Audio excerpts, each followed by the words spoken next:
Hello, I am Laura Hart. I'm the CEO and founder of RoboFun, and I am so happy to be here with my colleague, Victoria Lesourd, who is the Chief of Staff for the Athena Center and is an amazingly busy moment of life as the Athena Film Festival opens tomorrow.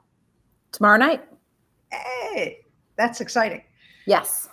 Having been at it before it went before we went into the pandemic, it was one of the last things I did before we started this pandemic. It's a really cool thing, and I can't wait to hear more about it. Thanks so much. Sure. Thanks for having me. Sure. How are you today? Great. That's fantastic.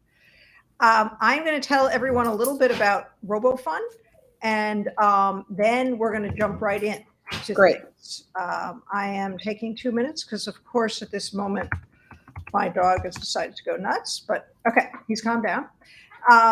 So I'm Laura Hart. I'm the CEO and founder of RoboFun, and we are located at 102nd and Broadway, where we run clubs, classes, birthday parties, private lessons, homeschool groups for kids at 102nd and Broadway and at over 100 schools in the New York City area.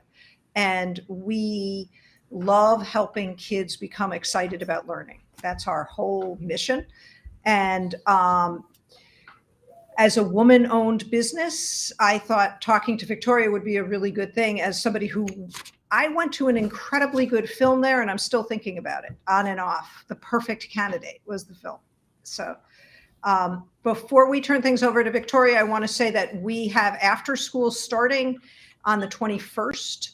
And if you go to robofun.org, you can find out more about it. I put out a blog twice a week and interview somebody once a week. So if you get on my blog, which doesn't go to anybody but RoboFun, you will learn more about our offerings. But also, I'm a mom. I have a degree in education from Harvard, and I put a lot of things that I've learned about teaching over my 30-something career in this field.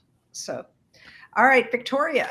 So I came to Victoria because I really loved coming to that festival and I wanted to learn more. So tell us more about the festival and your parent organization.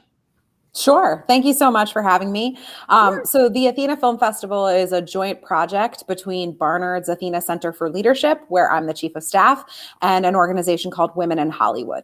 So the 2022 festival will be our 12th annual festival, and it's quite a whirlwind. We went to a virtual format in 2021 due to the COVID-19 pandemic, but we're thrilled to be back in person this year. It's our first ever hybrid festival. So we will have in-person screenings on the Barnard campus up in Morningside Heights, March 11, 12, 13. So opening night tomorrow evening. But our virtual festival will be available online for viewers across the country from March 11th through 20th. And the festival is the premier celebration of women in leadership. So we screen features, documentary, and short films, all of which feature a strong woman protagonist at the center of the story. Our festival is all about advancing a new vision for what leadership looks like and advancing gender parity in Hollywood and the global film industry. We want to see more women writers working on more women-centric scripts and helping, we're here to help those projects get made. That's great. That's great. So I'm notorious for not following the questions that I thought I would ask, but here's an important one. How do you find the films? So all of the films that are available both in person and virtually, you can get to from our website. So athenafilmfestival.com. In the main banner image, it'll say visit our virtual watch site. The virtual watch site has the film guide, which is available and has it broken down by features, by shorts, and also what panels and conversations we'll be hosting. That's an important part of what we do at the festival. About 60% of our films are accompanied by some sort of Q&A with a filmmaker or an accompanying panel conversation. I mean, that's what makes festivals fun. Yeah. Attendees get to engage with the filmmakers, subjects of the film, subject matter experts, and talk about the themes that they're seeing raised in the film itself. So yes, from our main website, you can navigate to the Eventive site, which will have both the in-person schedule and the entire watch site with the film guide. Okay. Can you see the chat? And I wrote in, I believe correctly, where people should go. Is that correct? That's right. Okay. So actually the question I was asking is much less interesting or much less relevant than the one you answered, which is, I was thinking, if you're a filmmaker, how do you get your film into the Athena Film Festival? Got it. How do we curate our program? I see. Yes. So we open submissions for the short films. So if you have a short film that features a strong woman protagonist at the center of the story, that has strong themes of female leadership, you would submit your short to our festival. Our shorts submissions are open around the summer. We usually open our call for submissions in June, wrap it up towards the end of August. So for the feature length films, either a documentary or a narrative film, those are curated by our programming team. So our co-founder and artistic director, Melissa Silverstein, who is the CEO of Women in Hollywood, she has an amazing programming team made up of our senior programmer, whose name is Farida Gabatamosi, Farida, Melissa, and along with our post-baccalaureate fellow, Genesis. They spend all year long going to other festivals, talking to other festival programmers, distributors, studios, filmmakers, and trying to identify the films that would be relevant for Athena. So it's a year-long process. And it's great. It's great fun. So do you get involved in selection, or is that really done by Melissa and her team? The programming team, just to maintain the integrity of the festival and Sure. the quality of the films, all the films are selected by the programming team. So as the chief of staff, I have a slightly different role, really focused on operations. We're so lucky to be housed at Barnard College, which is the premier women's liberal arts college in the country. So it's a perfect place to have a film festival focused on women's leadership.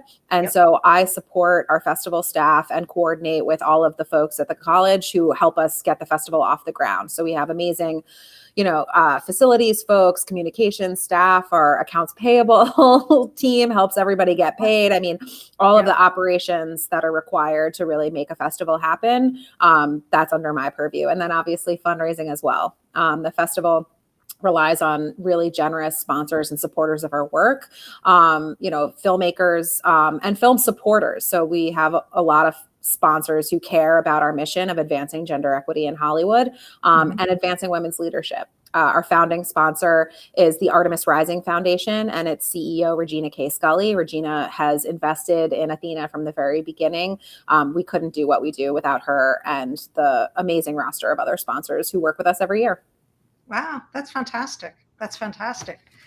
So how did the film festival start?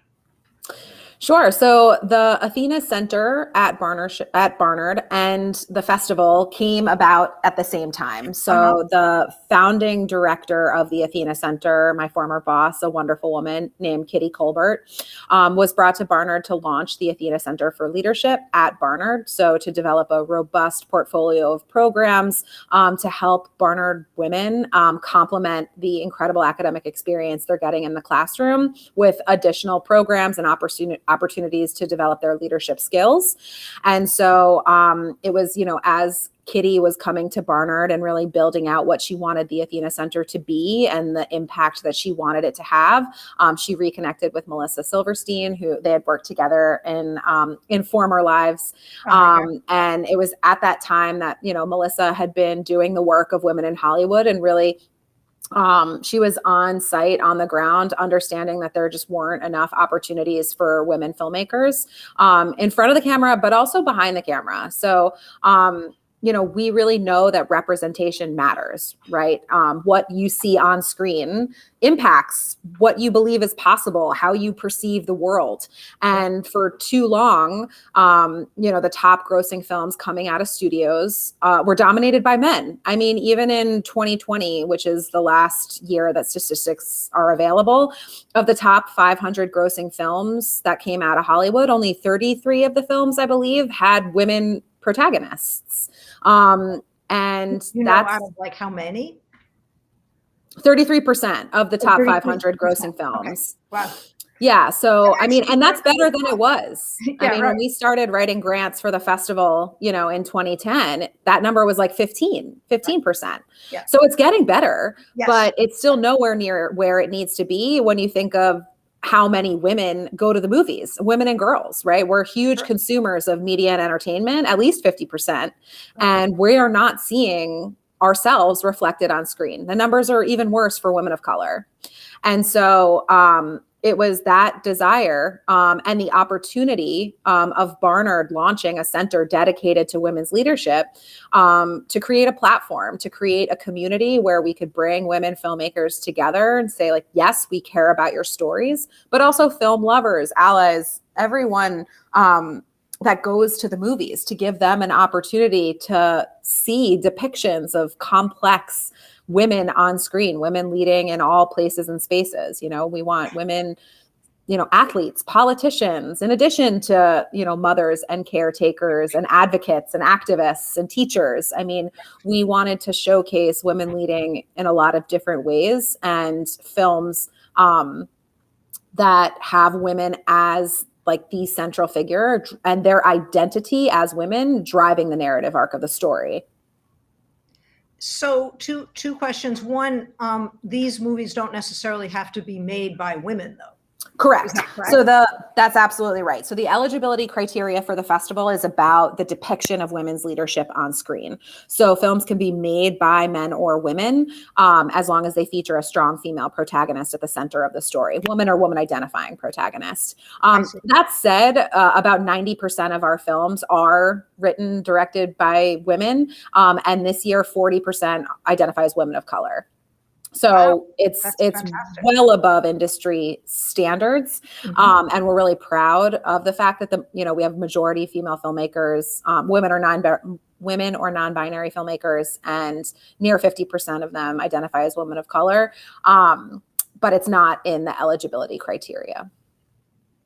So as somebody who read Fun Home over the pandemic by Alison Bechtel, the Bechtel Principle, do you know that principle? Yes, absolutely. Yeah. And I mean, the Bechtel test is famous, right? And you want to just tell our audience, for those who may not know why don't you go for it, since you it's fresh in your mind? I was trying to pass it off to you, but I will tell you, but I believe that I can Google it, but it's if a woman has a speaking role is really like the basic. But I think it's women having a speaking role, speaking to another woman, not about men. Exactly. Yeah. So sorry, Allison, if we've completely bastardized that, but the idea basically is that women are in the front and center talking about things that are important to women. Exactly.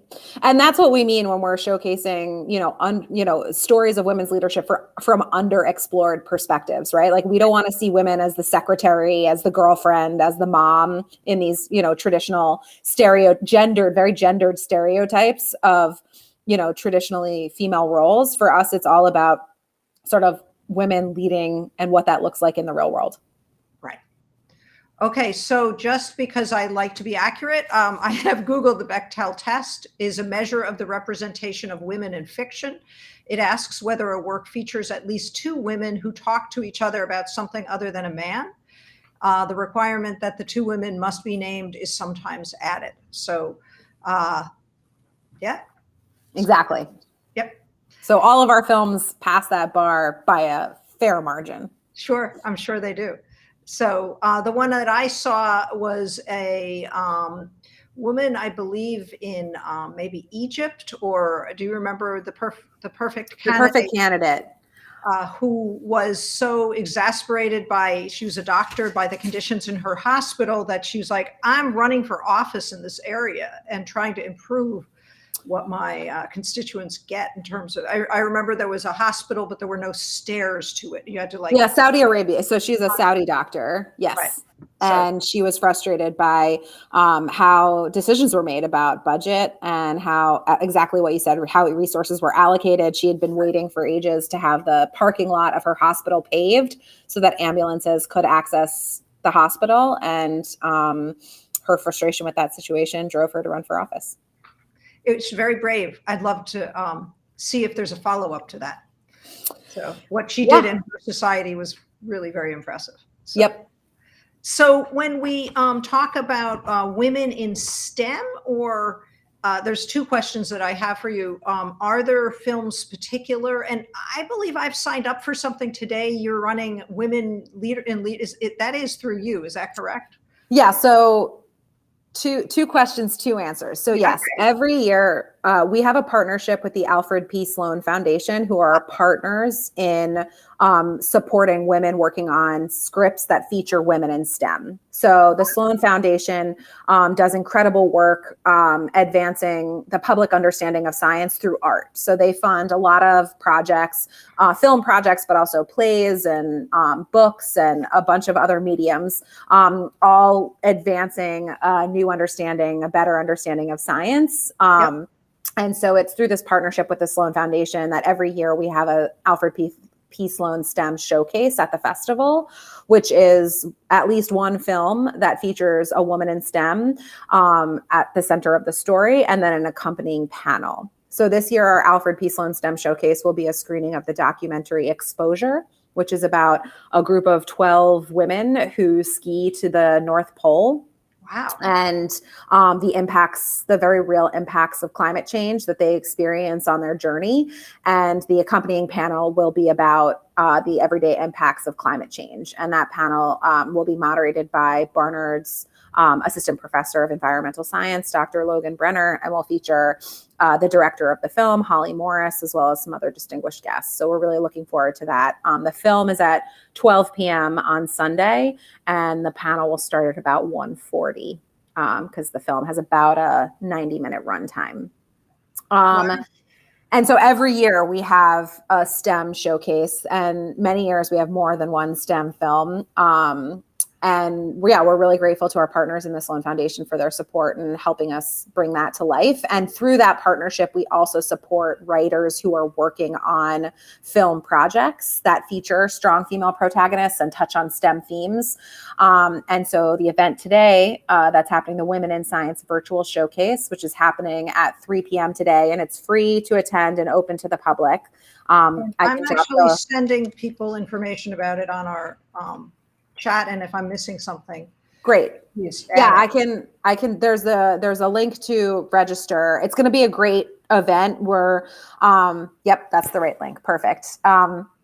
So we wanted to provide an opportunity for the writers that we've worked with and supported through this partnership with Sloan to give them an opportunity to pitch their stories, and for members of the public to hear what are some of these stories about women leaders in STEM that they're bringing to life through film.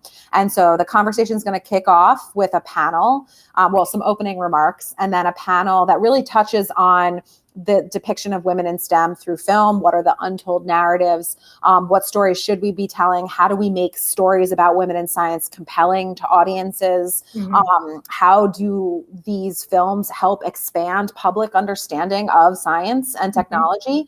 Mm-hmm. So that panel will be moderated by Adriana Galvan, who's the Dean of Undergraduate Studies at UCLA and a Barnard alum.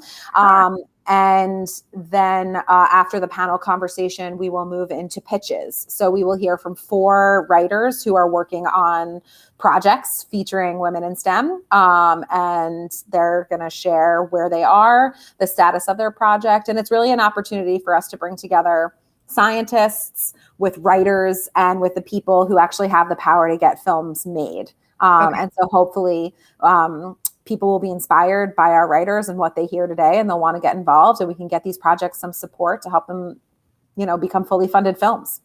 So these are what will maybe hopefully become part of the film festival in a year or 2 or 3. That's the goal. That would be amazing for us. Great. Well, I'm going to be listening. I'm very wonderful. excited. Yeah. I mean, that's always the goal of our creative development programs, which is the umbrella for all of the work that we do to support this pipeline of writers working on stories about women.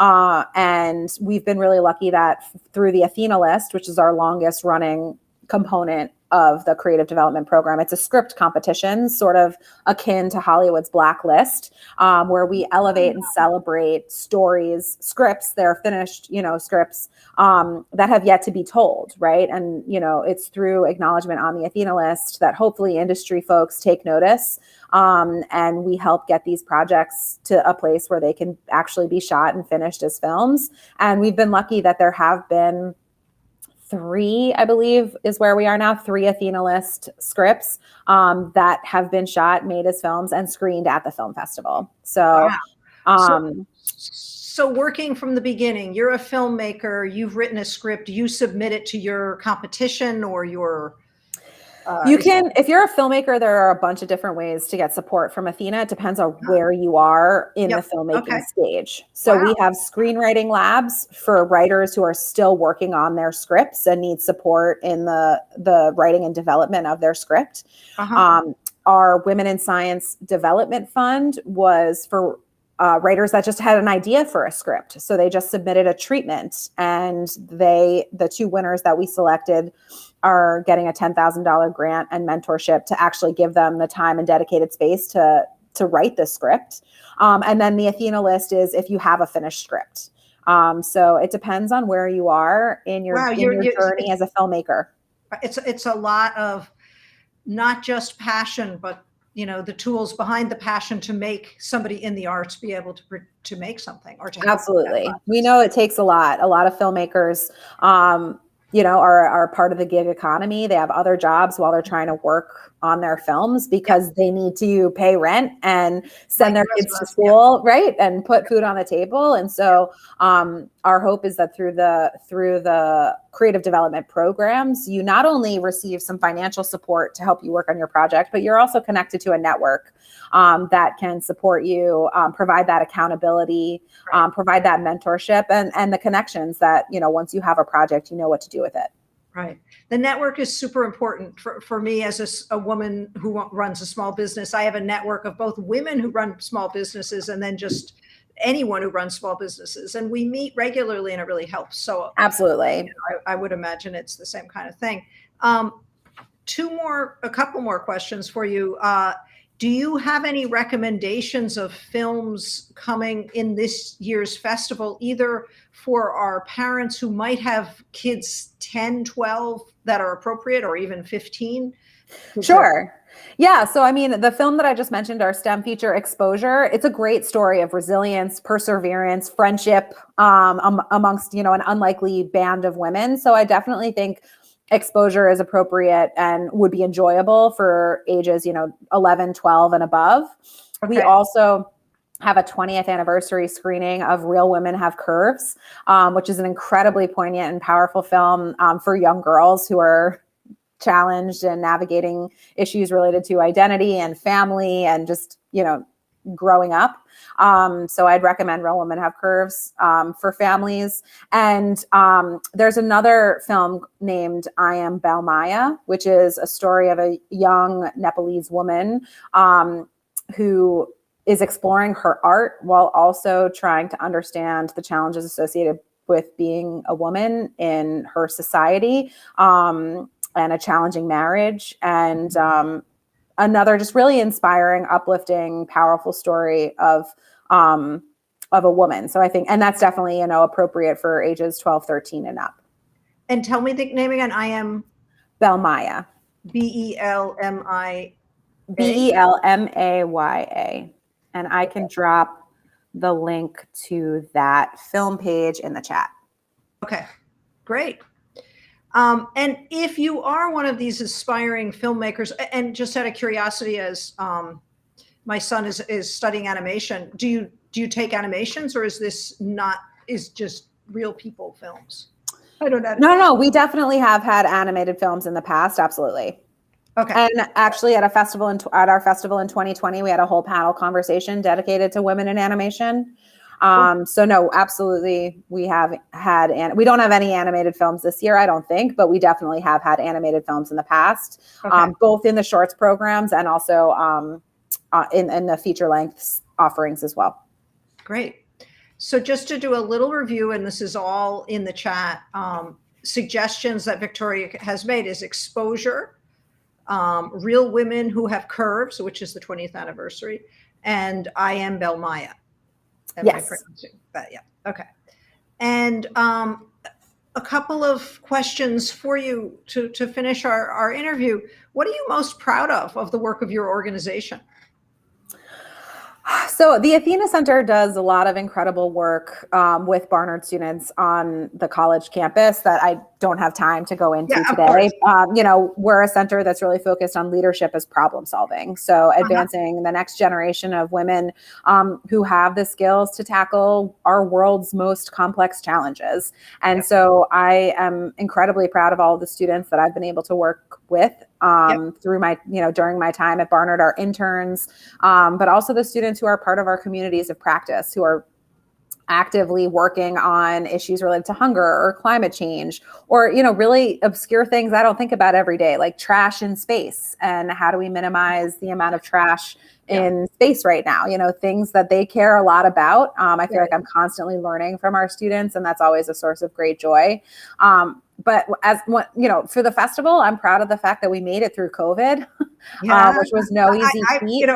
As a small business owner, I have the same, just making it through is a big deal. Exactly. And I mean, the arts landscape was really challenged by the COVID pandemic. And so we were really nervous. It wasn't a given that we would be able to do what we do. And so I'm forever grateful to our sponsors who were able to continue their support during that challenging time. And it actually provided us with an opportunity because we weren't able to be in person. And so all of the costs that we would normally spend on things like, projectors and the digital projection technology and our tech, everything that it takes to spin up an in-person festival, we were able to redistribute some of those funds, award more stipends to our filmmakers, to our panelists, to our subject matter experts, to the people involved in our creative development program, and really get money into the pockets of the artists and the filmmakers who needed it because they were out of work. And so I'm really proud of our sponsors for being so flexible with us and really believing in our mission. And also, I'm proud of our team that we were able to band together and keep doing the work that we do, even in a really challenging time. That's fantastic. That's fantastic. I want to thank you so much for being here. Thanks for having me. I'm just want to repeat the dates. It's starting tomorrow. Tomorrow night. Opening night at 6 p.m. on the Barnard campus. We are requiring all in-person attendees to show proof of vaccination as well as a negative PCR test result. So if you want to come tomorrow night, I would encourage you to go get your test today. There are tons of free testing options, especially on the Upper West Side. I'm sure you see those vans and mobile testing sites everywhere. And they're returning test results well within 24 hours at this point. Okay. Most of our folks have said they've gotten them within 12 hours. So it's not too late, but I just did want to flag that to keep everyone safe. We are still requiring that information. So it's running all weekend. Is that correct? That's right. We have 2 films tonight. Our opening night film, Master, which is an incredible film, not necessarily family friendly. Tomorrow night? I'm sorry, tomorrow night. Yes, tomorrow night at 6 p.m. Okay. It's a great film. It's a little bit of a psychological thriller. If you have teens, I think it would be great, for college age students, even high school and college age students, but not younger than that. And then films all day Saturday and Sunday as well. Great. And then the virtual festival will be available until the 20th. So for another week. Fantastic. Well, I will be there either in person or on screen, and fortunately or unfortunately, you'll hear from me and I'll tell you what I thought. And I'm so happy that you joined me. It's, I am a product. I went to the Emma Willard School, which is an all-girls school. And I only went it was sort of a crazy story. I was supposed to go for a postgraduate year between high school and college, and I got pneumonia and mono at the same time. So my postgraduate year was 6 months, but it was by far, I went from there to Skidmore to Harvard. Emma Willard was the best. And I really believe in single sex education in various situations. And it feels very anti-democratic in a way, but I don't think it is at all. I think it's actually giving all of us what we need at times. Exactly. Yeah. It just gives, we're big fans of Barnard, obviously, being housed at Barnard, we are of Barnard. And for us, it's a really special place. It's an opportunity to give our students a chance to explore their identity and express themselves free from a lot of the gendered bias that they experience in everyday life. So it's a real privilege and unique opportunity. So I get it. Sort of free of a level of intimidation that you're not even aware you have as a young woman. Absolutely. I mean, Yeah. bias is embedded into all of us, right? It's part of how we move through the world. And so it's one of those negative and of course positive, but exactly. a lot of And negative. So yeah. But, being in a place where a single sex institution, it gives students an opportunity to break free of some of that. Yep. That's fantastic. Well, I think maybe this is going to become an annual. And I just really enjoyed our talk, and thank you so much. Thanks so much. Thanks for the work you do as well. And thanks for having me on, and we'll see you at the festival. That sounds great. All right. Take care. For our audience, I just want to let you know I'm Laura Hart, the CEO and founder of RoboFun, a creative place to help kids love to learn. And we have classes, camps on the Upper West Side. We have a camp coming up for those kids who go to primarily private schools coming up the last 2 weeks of March. And then we're also starting our after school on March 21st. And we have lots and lots of programs from 3-year-olds to 13-year-olds. So you would go to robofun.org to learn more. All right, we're going to call it. And so happy you were with me, Victoria. Thank you. Thank you.